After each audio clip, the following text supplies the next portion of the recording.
நீங்க எல்லாருமே கொண்டாடி மகிழ்வதற்காக நம்ம தமிழக வெற்றி கழகத்தினுடைய கொடியை இன்னைக்கு நான் அறிமுகப்படுத்தியிருக்கேன்.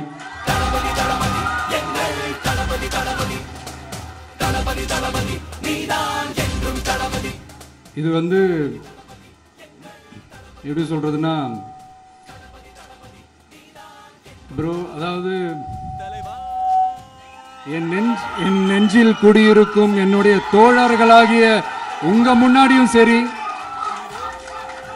என் நெஞ்சில் குடியிருக்கும் தமிழ்நாட்டு மக்கள் அனைவரும் அவங்க முன்னாடியும் சரி, இன்னைக்கு அந்த கொடியை அறிமுகப்படுத்துறதுல எனக்கு ரொம்ப ரொம்ப பெருமையா நினைக்கிறேன்.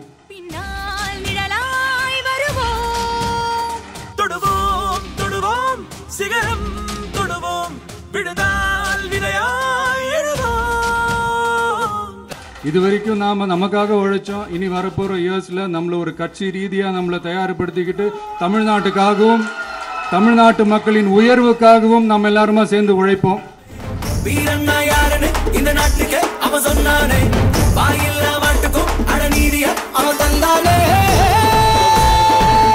இந்த புயலுக்கு பின் அமைதி ஆர்ப்பரிப்பு ஆரவாரம்னு நம்மளுடைய கொடிக்கு பின்னாடியும் ஒரு இன்ட்ரெஸ்டிங்கான ஒரு வரலாற்று குறிப்பு ஒன்று இருக்கு.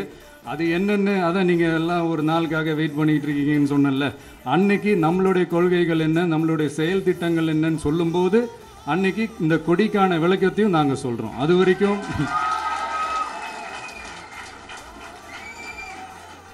ஒரு சந்தோஷமா ஒரு கெத்தா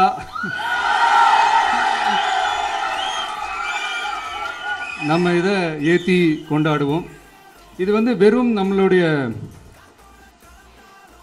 ஒரு கட்சிக்கான கொடியா மட்டும் இதை நான் பார்க்கலைங்க. தமிழ்நாட்டோட வருங்காலம் எனக்கு நல்லா தெரியும். பட் இருந்தாலும் அதுக்கான அந்த முறையான அந்த பெர்மிஷன்லாம் வாங்கிட்டு அந்த ரூல்ஸ் அண்ட் ரெகுலேஷன்ஸ்லாம் ஃபாலோ பண்ணிட்டு அனைவரிடமும் தோழமை பாராட்டி நம்ம இதை ஏற்றி கொண்டாடுவோம். சரிங்களா? அது வரைக்கும் கான்ஃபிடென்ட்டா இருங்க. நல்லதே நடக்கும். வெற்றி நிச்சயம்.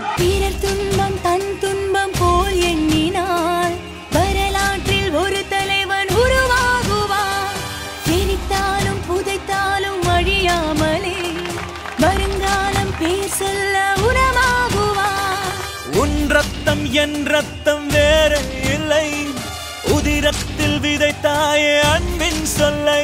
தலைவா தலைவா உயிர் நீ தலைவா.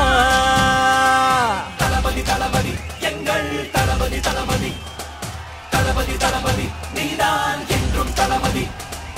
ஒருபிடி எரிமலை தந்தம், மறுபிடி பனிமலை தந்தம், இவனுக்கு நிகரிலை தந்தம். தலைவா தலைவா சரிதம் எழுது தலைவா. உயிரே உயிரே உயிரை உனக்கு தரவா.